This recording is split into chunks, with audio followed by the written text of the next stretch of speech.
اعوذ باللہ السمیع العلیم من الشیطان اللعین الرجیم بسم اللہ الرحمن الرحیم الحمد للہ رب العالمین والصلاة والسلام علی سیدنا و نبینا و شفیعنا بالقاسم محمد صلوات محمد علیہ وآلہ الطیبین الطاہرین المعصومین ولعنۃ اللہ علی اعدائہم اجمعین من یومنا ھذا الی یوم الدین اما بعد فقد قال اللہ سبحانہ تبارک و تعالی فی کتابہ المبین وہو اصدق الصادقین بسم اللہ الرحمن الرحیم قل لا اسألکم علیہ اجرا الا المودۃ فی القربى صلوات بھیج دیں محمد آل محمد پر۔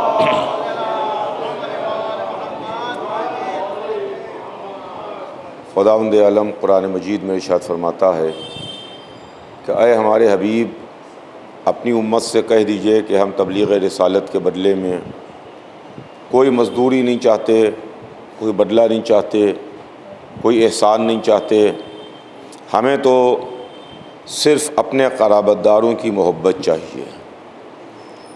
عزیزان گرامی، اس آیہ مبارکہ کے ذیل میں میں روزانہ آپ کی خدمت میں کچھ نہ کچھ عرض کرنے کا شرف حاصل کر رہا ہوں، اور کل میں نے آپ کی خدمت میں ایک بات عرض کی تھی، وقت تمام ہو گیا اور بات تمام ہو گئی تھی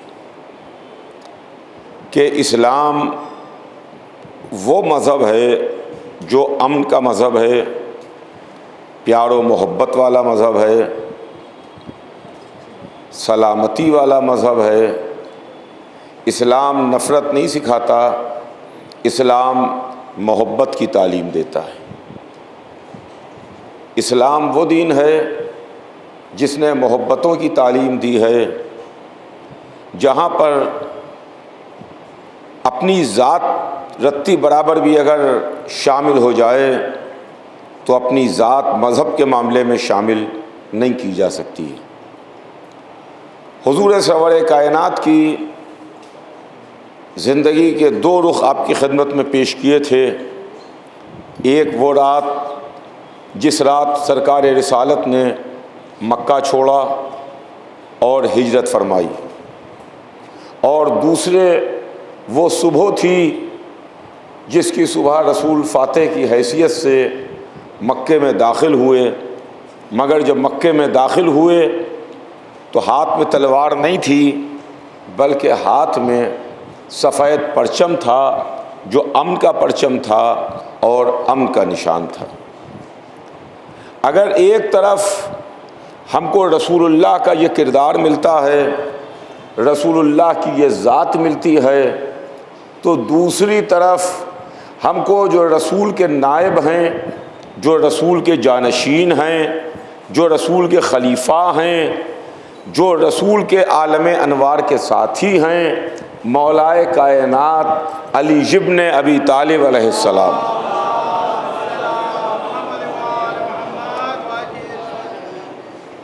ان کی ذات گرامی نظر آتی ہے۔ اس لیے کہ ہمارے پاس جو کچھ بھی ہے وہ یا رسول کے ذریعے سے ہے یا آل رسول کے ذریعے سے ہے۔ ہم کسی دوسرے کے مال پر بھروسہ نہیں کرتے، ہمیں جو بھروسہ ہے وہ اوریجنل پر بھروسہ ہے، ڈپلیکیٹ مال کے اوپر کبھی کوئی بھروسہ رہا ہی نہیں۔ ہمیں اصلی مال چاہیے ہے اور اصلی مال پر بھروسہ ہے۔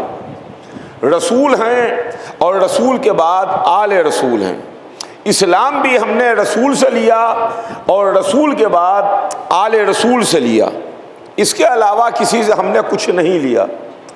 لیکن ہمارے اوپر اعتراضات ہیں، ہمارے اوپر تمام طرح کی تنقیدیں ہیں، ہمارے اوپر یہ باتیں ہیں کہ آپ تو صرف اور صرف اہل بیت سے لیتے ہیں، اہل بیت کے علاوہ اسلام کسی سے نہیں لیتے، دین کسی سے نہیں لیتے، تفسیر قرآن کسی غیر سے نہیں لیتے، احادیث کسی اور سے نہیں لیتے، واجب و حرام کسی اور سے نہیں سمجھتے۔ جو کچھ بھی آپ لیتے ہیں وہ یا رسول سے لیتے ہیں یا آل رسول سے لیتے ہیں۔ آپ رسول سے لیتے ہیں یا آل رسول سے لیتے ہیں۔ عزیزان گرامی، جب اسلام نے ایک بنیادی اصول بنا دیا کہ لا اکراہ فی الدین، دین میں کوئی جبر نہیں ہے، زبردستی نہیں ہے، تو نہ ہم آپ پر زبردستی کریں نہ آپ ہمارے اوپر زبردستی کیجئے۔ غور فرمائیے گا، نہ ہم آپ پر زبردستی کریں نہ آپ ہم پر زبردستی کیجئے۔ ہم بھی آزاد ہیں، آپ بھی آزاد ہیں۔ ہم اسلام میں، اسلام کے تمام فرقوں میں مائنارٹی میں ہے۔ غور فرمائیے گا، ہماری تعداد کم ہے اور ہمارے دوسرے مسلم بھائی ہیں جن کی تعداد بہت زیادہ ہے، لیکن ہماری تعداد کم ہے۔ اس لیے کہ ہمیشہ سے یہ اصول رہا ہے کہ کوالٹی دیکھی جاتی ہے، کوانٹٹی نہیں دیکھی جاتی ہے۔ کوالٹی کیسی ہے؟ کوانٹٹی نہیں دیکھی جاتی، تعداد نہیں دیکھی جاتی، کیسا ہے؟ اس لیے کہ کوالٹی اور ہے، کوانٹٹی اور ہے۔ کربلا میں کوالٹی ایک طرف تھی، کوانٹٹی دوسری طرف تھی۔ جو کوالٹی ہے وہ حسین کے پاس 72 کی شکل میں تھی، اور جو اکثریت تھی وہ لاکھوں کی شکل میں یزید کے پاس تھی۔ ایک صلوات بھیج دے محمد آل محمد پر۔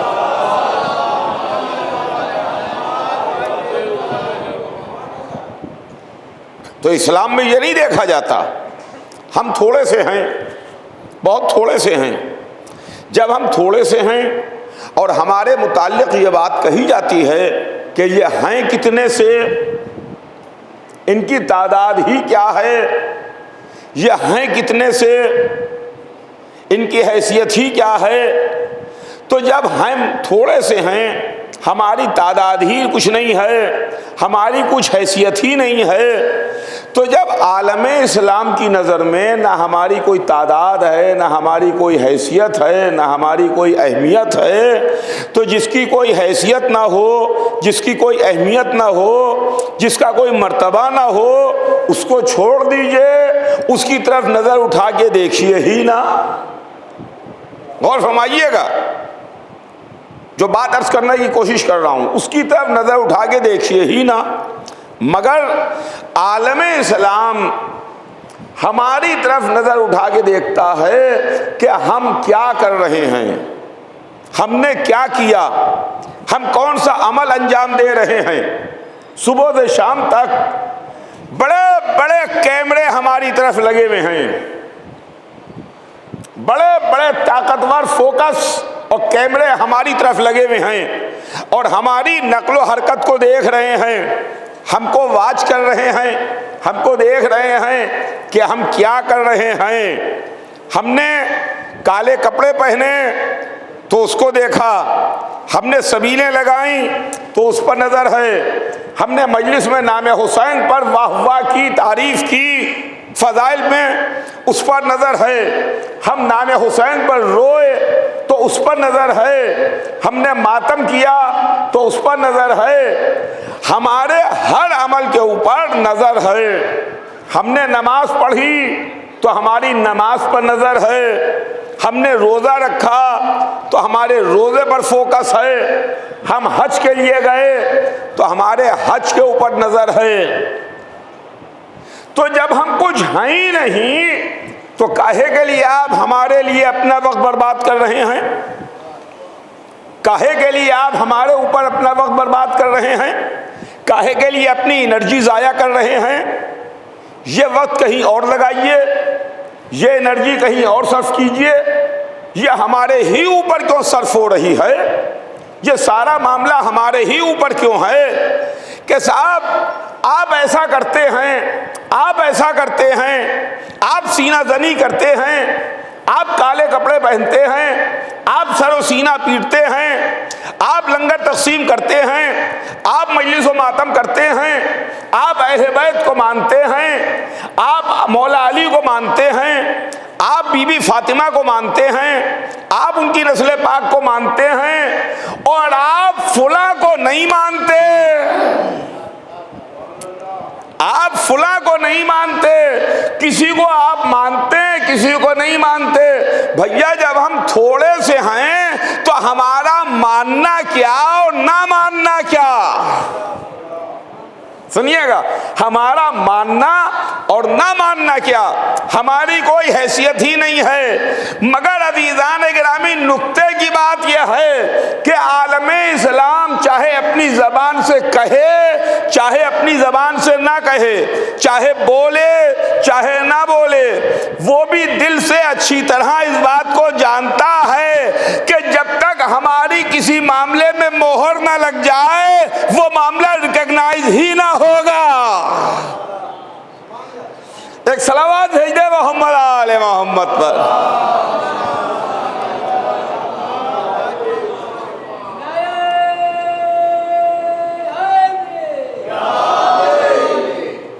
آپ ان کو نہیں مانتے، بھیا ہم تھوڑے سے ہیں، اگر ہم نے مانا تو کیا اور نہیں مانا تو کیا؟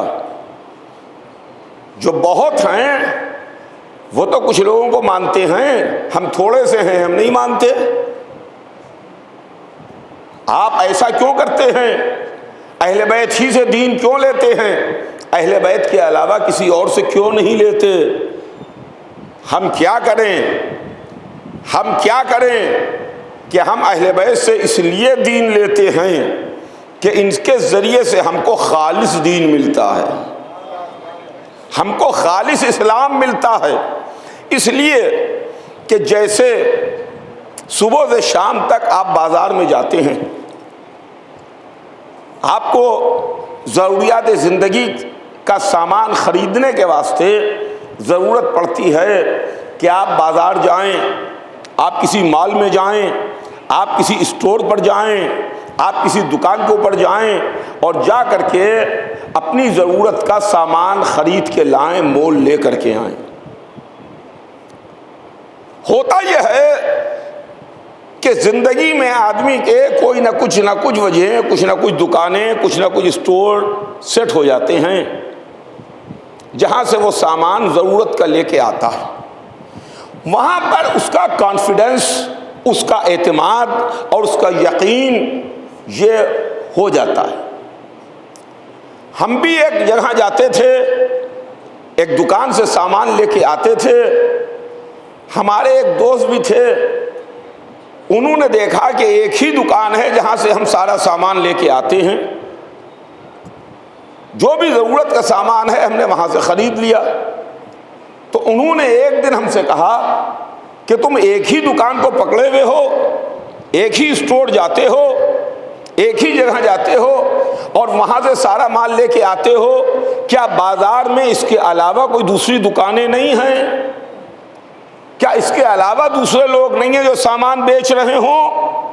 ہم نے کہا ہیں، بے شک ہیں، مگر ہم کو اس دکان پر بھروسہ ہے، اس لیے بھروسہ ہے کہ اس دکاندار نے کبھی ہمارے ساتھ دھوکہ نہیں کیا ہے، کبھی ہمارے ساتھ چیٹ نہیں کیا ہے، اس لیے کہ ہمارے والد بھی اسی دکان سے سامان لاتے تھے، ہمارے دادا بھی یہیں سے سامان لاتے تھے، ہمارے پردادا بھی وہیں سے سامان لاتے تھے۔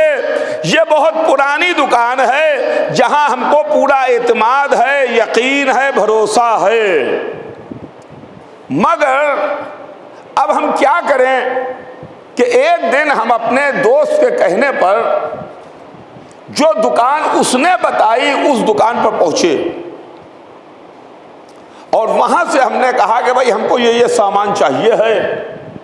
تو اس دکاندار نے کچھ دو چار سامان تو نکال کے کاؤنٹر پر رکھ دیے اور اس کے بعد ہم کو کھڑا کر کے اسی دکان پر چلا گیا جہاں سے ہم سامان خریدتے تھے، جہاں سے ہم سامان لے کے آتے تھے، اور اس نے وہاں سے سامان لا کر کے ہمیں دے دیا۔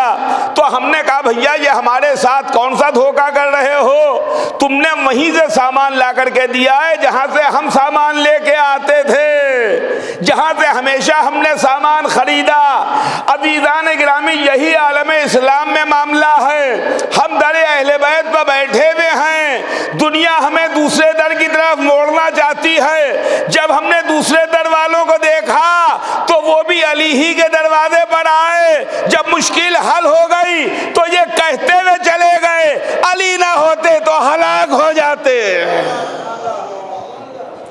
صلوات بھیج دے محمد آل محمد پر۔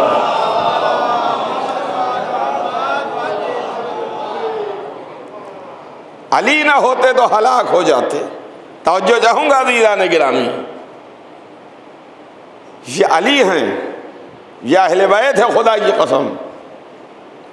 ہم کو علی کا کردار بھی ویسا ہی ملا جیسا کردار رسول تھا، جیسا کردار رسول تھا۔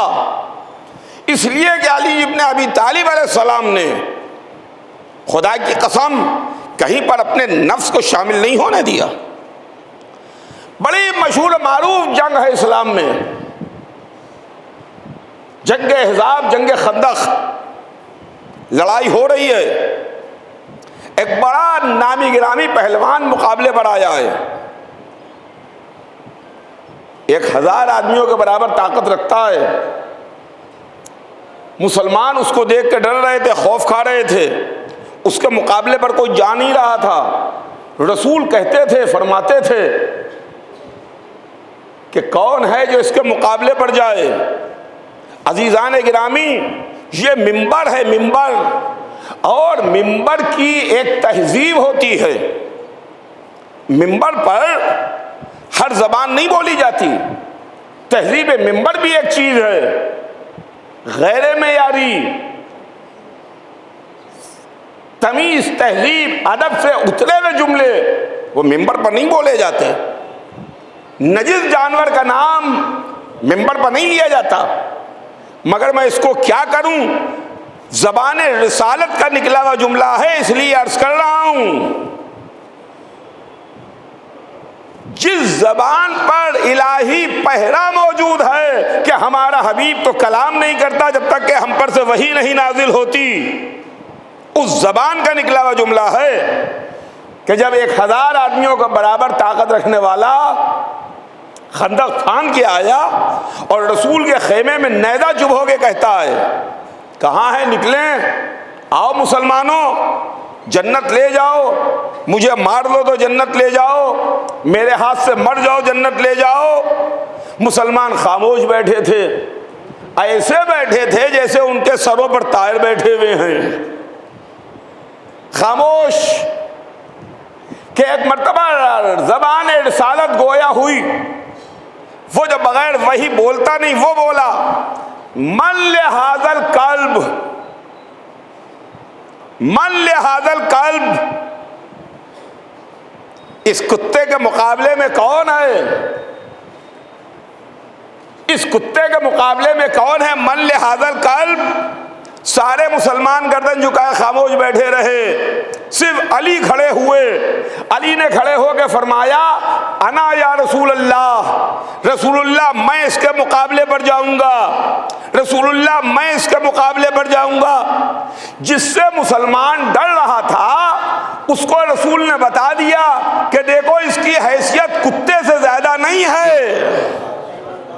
غور فرمائیے گا، کتے سے زیادہ اس کی حیثیت نہیں ہے، من لہذا القلب۔ مگر کوئی نہ اٹھا، کوئی نہ کھڑا ہوا، سب خاموش بیٹھے رہے۔ رسول اللہ نے شاید یہ جملہ ادا کر کے صبح قیامت تک کے انسانوں کو یہ بتا دیا کہ ان کو دیکھ لو، ان کو پہچان لو، آج جو کتے کے مقابلے پر نہیں جا رہے ہیں کل شیر خدا کے مقابلے پر جا جائیں گے۔ ایک صلوات بھیج دے محمد آل محمد پر۔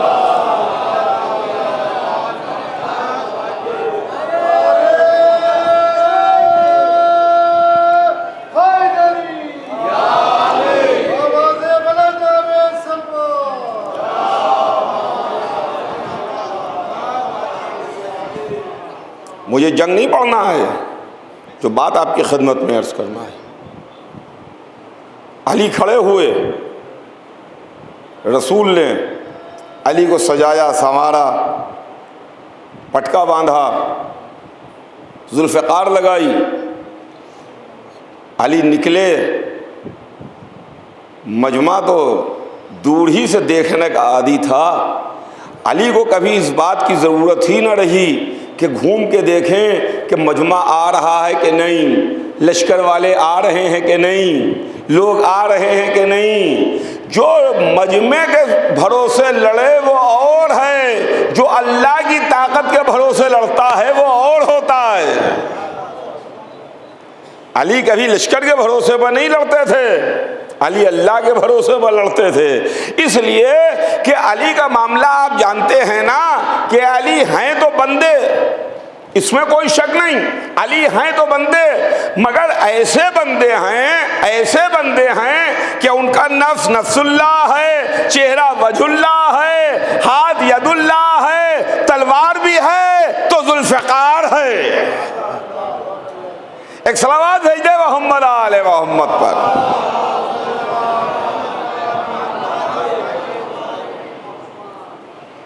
پورا یہاں سے وہاں تک الہی انتظام، ہاتھ ید اللہ، چہرہ وجہ اللہ، نفس نفس اللہ۔ جو ذوالفقار ہے وہ بھی اللہ کی طرف سے آئی ہوئی۔ علی مقابلے پر گئے اور علی نے اس کو زیر کیا، امر کو زیر کیا۔ جب امر کو زیر کیا تو اس نے شان میں کچھ گستاخی کی، علی کی شان میں گستاخی کی، اور جیسے ہی علی کی شان میں گستاخی کی، علی لاحول پڑھتے ہوئے پیچھے آ گئے۔ علی نے اس کو ویسے ہی چھوڑ دیا، اس کو گرا دیا تھا، اس کو پٹک دیا تھا، وہ زمین پر پڑا ہوا تھا، علی نے اس کو ویسے ہی چھوڑا، اور علی چھوڑ کے واپس آ گئے، اور علی ٹہلنے لگے۔ لوگوں کو حیرت ہوئی کہ یہ علی نے کیا کر دیا، دشمن پر قابو پا کر کے دشمن کو تو ویسے ہی چھوڑ دیا، پھر اس کو چھوڑ دیا، پھر وہ تلوار لے کے علی کے مقابلے پر آئے گا۔ اما دنیا علی کو پہچانتی ہی نہ تھی کہ علی وہ ہیں کہ جو اپنے نفس کو شامل نہیں کرنا چاہتے تھے، اپنے نفس کو شامل نہیں کرنا چاہتے تھے۔ اور اس کے بعد کچھ دیر جب ٹہل لیے تو پھر اس کے مقابلے پر آئے، اور اس کے مقابلے پر آنے کے بعد امر کو ختم کیا۔ ایک تلوار چلائی، ذوالفقار کا وار ہوا، اس نے بھی علی پر وار کیا، علی نے بھی اس پر وار کیا۔ میں اکثر ایک بات کہتا ہوں کہ ہر زمانے میں کیمرہ موجود تھا، اب وہ الگ بات ہے کہ آج اس شکل کا کیمرہ ہے، کل دوسری شکل کا کیمرہ تھا، کل مورخ کا کیمرہ تھا جو مورخ دیکھتا تھا اور لکھتا تھا۔ تاریخ میں ہے کہ 70 ضربوں کی رد و بدل ہوئی، 70 ضربیں چلیں۔ جب 70 ضربوں کی رد و بدل ہوئی تو اس میں ایک ضرب میں امر ختم ہو گیا۔ لیکن عزیزان گرامی یہ بات دھیان میں رکھیے گا کہ جب علی چل رہے تھے تو رسول نے فرمایا تھا کہ آج کل ایمان کل کفر کے مقابلے میں جا رہا ہے، کل ایمان کل کفر کے مقابلے میں جا رہا ہے۔ علی کو کل ایمان کہا، سامنے والے کو کل کفر کہا۔ 70 ضربوں کی رد و بدل ہوئی، شاید 69 ضربیں کافر نے چلائی ہوں گی، ایک ضرب میں علی نے اس کو 2 کر دیا۔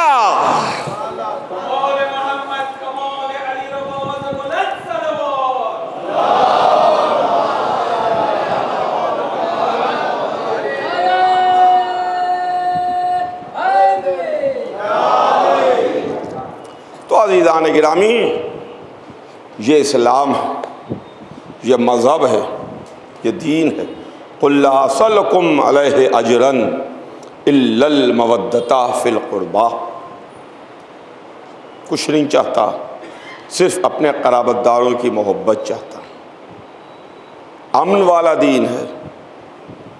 اور جب مولا علی نے عمرو کو زیر کیا، عمرو کو قتل کیا، عمرو کا سر کاٹا، تو اس کا سر لیے ہوئے رسول کی خدمت میں آئے، اس کو ویسے ہی چھوڑ دیا۔ اس کے جسم پر قیمتی سامان تھا، قیمتی اسلحہ تھا، زرہ تھی، یہاں سے وہاں تک سامان سے وہ لدا ہوا تھا۔ علی نے اس کے سامان کی طرف نہ دیکھا، صرف اس کا سر کاٹ کے رسول کی خدمت میں لے کے چلے۔ شان تاریخ نے یہ لکھی ہے کہ علی کا انداز اس طرح کا تھا کہ ایک ہاتھ میں ذوالفقار جس سے خون کی بوندیں ٹپک رہی تھیں، دوسرے ہاتھ میں عمرو کا سر تھا جس سر سے تازہ خون ٹپک رہا تھا، اور علی رسول کی خدمت میں آ رہے تھے، ایک ہاتھ میں ذوالفقار، ایک ہاتھ میں عمرو کا کٹا ہوا سر۔ آپ اپنا ذہن لے کے پہنچیے، آئیے خندق تک، آپ کو تصویر نظر آ جائے گی۔ فاتح خیبر، فاتح بدر و احد، صاحب ذوالفقار، مولا علی شان سے آگے بڑھ رہے ہیں کہ ایک ہاتھ میں تلوار ہے، ایک ہاتھ میں عمرو کا کٹا ہوا سر ہے۔ تو کچھ لوگ رسول سے کہنے لگے کہ یا رسول اللہ، آپ دیکھیے تو علی کو، علی کے چلنے کا انداز دیکھیے، علی کی چال دیکھیے، ہمیں یہ علی کی چال پسند نہیں ہے، یہ علی کے چلنے کا انداز ہمیں کچھ اچھا نہیں لگ رہا ہے۔ جیسے ہی کچھ لوگوں نے رسول سے کہا کہ یہ علی کا انداز ہمیں اچھا نہیں لگ رہا ہے، رسول نے ڈانٹ دیا، کہا تمہیں اچھا نہیں لگ رہا ہے مگر اللہ کو یہی انداز پسند ہے، یہی انداز پسند ہے۔ تو اب ایک فیصلہ خندق میں ہو گیا، اس بات کو لکھ لیجیے، جنگ خندق میں ایک فیصلہ ہو گیا، ایک طرف علی ہے، ایک طرف امت ہے، ایک طرف علی ہے، دوسری طرف صحابہ ہیں، ذات پروردگار کی ہے، اللہ کو وہ پسند ہے جو علی کو پسند ہے، صحابہ کو علی کا عمل پسند نہیں ہے۔ اب اختیار ہے کہ آپ کو علی پسند ہے یا صحابہ پسند ہے۔ ایک سوال نہیں ہے ہمارا،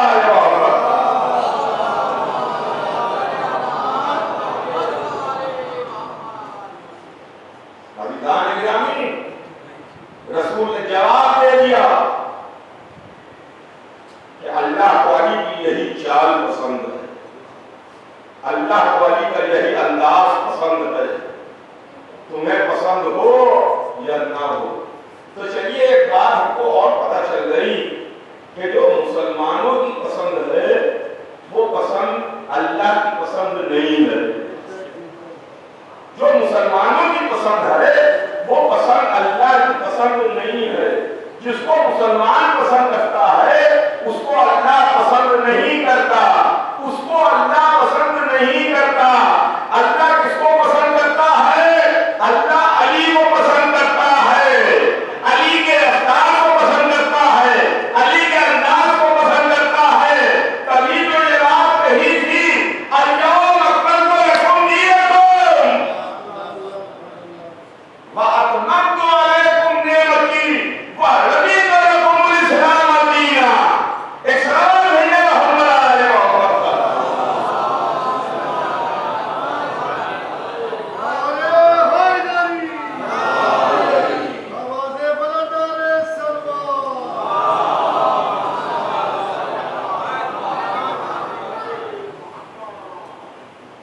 جو مسلمانوں کو پسند ہے وہ اللہ کو ناپسند ہے،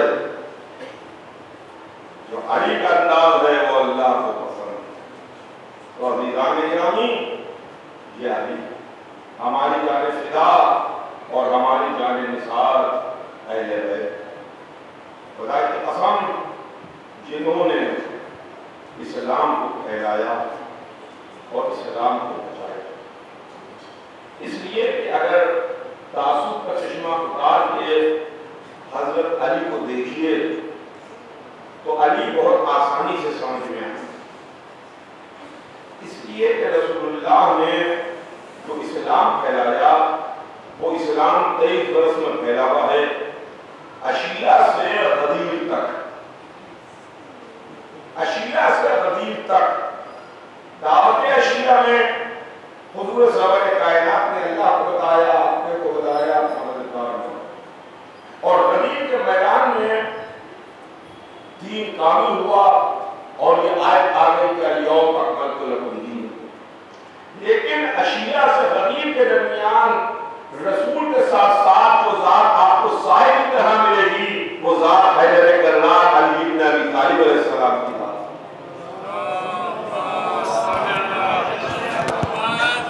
بار بار نکل جاتا ہے۔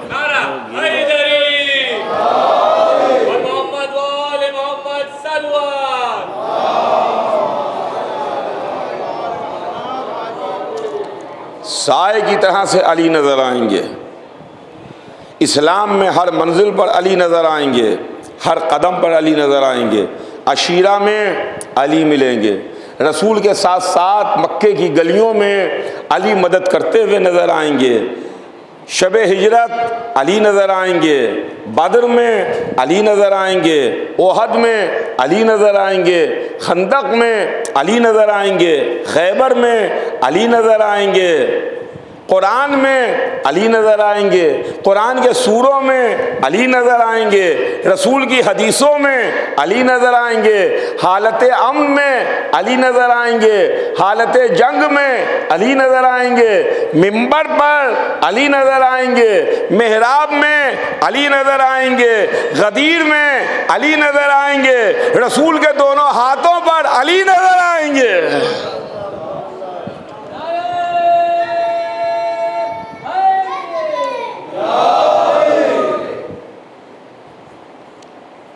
غدیر میں محمد کے ہاتھوں پر علی تھے، رسول کے ہاتھوں پر علی تھے، رسول نے ہاتھوں پر بلند کر کے علی کو دکھا دیا، من کنت مولا ہو فہذا علی مولا، جس کا میں مولا اس کے یہ علی مولا۔ یہ غدیر ہے،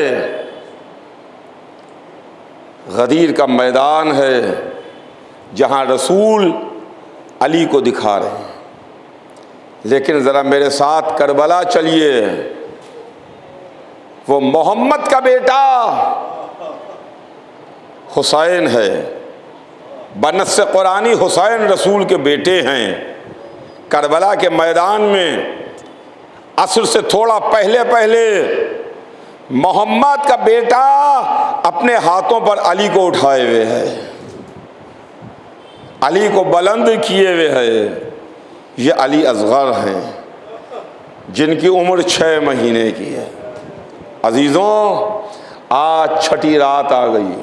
آج کی رات ہم رباب کے ششماہے کا ماتم کرتے ہیں۔ آج رباب کے اس بیکس پر آنسو بہاتے ہیں جس کی عمر 6 مہینے کی تھی۔ ہاں عزیزوں، سب سے بڑی قربانی حسین نے سب سے آخر میں بارگاہ پروردگار میں پیش کی۔ جب عباس کے بازو کٹ گئے، علی اکبر کے سینے پر برچھی لگ چکی، 18 برس کے کڑجل جوان کو حسین در خیمہ پر لا چکے، تو حسین نے آواز استغاثہ کو بلند کیا، حل ناصر، ہے کوئی میرا مددگار، ہے کوئی میری مدد کرنے والا؟ خیمے سے رونے کا شور برپا ہوا۔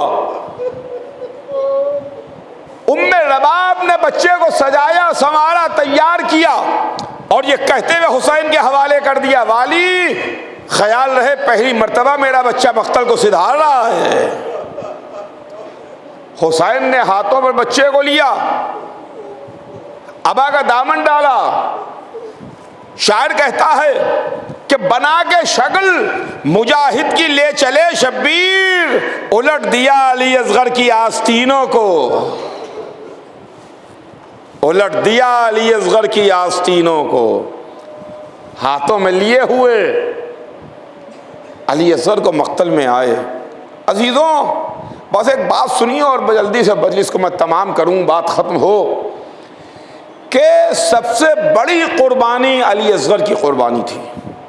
کربلا کے 72 شہیدوں میں 71 شہیدوں کی قربانی ایک طرف، حضرت علی اصغر کی قربانی ایک طرف۔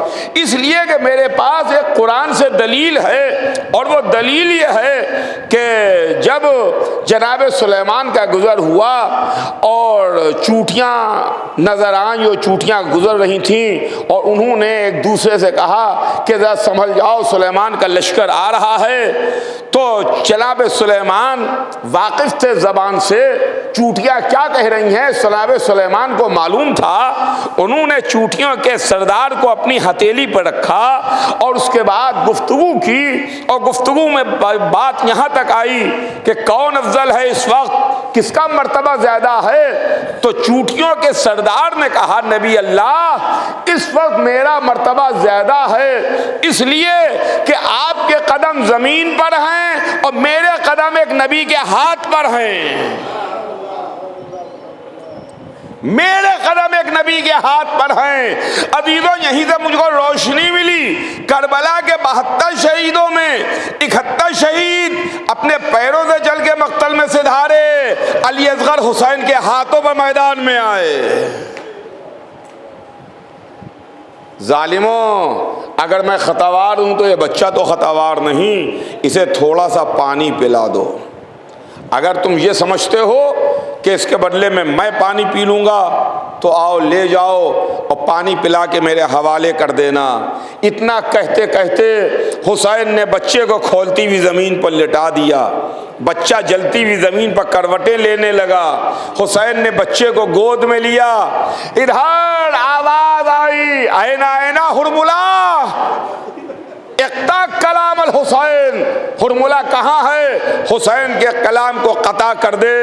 لیجئے ہرملا نے چلے کمان میں تیر جوڑا، 3 بھال کا تیر چلا، فضا میں سنسناہٹ کی آواز ہوئی، 3 بھال کا تیر علی اصغر کے گلے کو چھیدتا ہوا۔ ہائے علی اصغر کا ننھا سا گلا، ہرملا کا 3 بھال کا تیر۔ حسین نے آسمان کو دیکھا، بچے کے چہرے کو دیکھا، علی اصغر تیر کھا کے مسکرائے، مسکرا کے آنکھوں کو بند کر لیا۔ حسین نے علی اصغر کے گلے سے تیر کھینچا، چند قطرے لہو کے نکلے، اپنے چہرے پر یہ کہتے ہوئے مل لیے قسم خدا کی روز محشر اپنے نانا سے اسی عالم میں ملاقات کروں گا۔ اب سب سے بڑی مشکل تھی، مشکل کشا کا بیٹا مشکل میں گرفتار تھا کہ کیسے ننھے سے بچے کی میت در خیمہ پر لے جائیں، کیسے اس ماں سے کہیں رباب تمہارا لال اب اس دنیا میں نہیں ہے، رباب علی اصغر دنیا سے سدھار چکے، اے رباب اب علی اصغر دنیا میں نہیں ہے۔ حسین نے بچے کی میت کو سینے سے لگایا، در خیمہ پر آئے۔ آپ روز عاشورہ کیا عمل انجام دیتے ہیں؟ 7 مرتبہ آگے بڑھے، 7 مرتبہ پیچھے ہٹے، انا للہ و انا الیہ راجعون، رضن بقضائہ و تسلیما لامرہ۔ آخر میں در خیمہ پر پہنچے، آواز دی رباب رباب آؤ علی اصغر آ گئے، تمہارا بچہ آ گیا۔ رباب سے پہلے ننھی سکینہ نکل کے آئیں، بابا کیا میرا بھیا پانی پی آیا؟ کیا علی اصغر پانی پی آئے؟ بابا کیا میرے لیے پانی کی کوئی سبیل نہ ہو سکی؟ حسین کیا جواب دیتے؟ اب جو ابا کا دامن الٹا، بچی نے کیا دیکھا؟ من کا ڈھلا ہوا کرتا خون سے رنگین، والی اصغرا و مظلومہ کی صدائیں بلند۔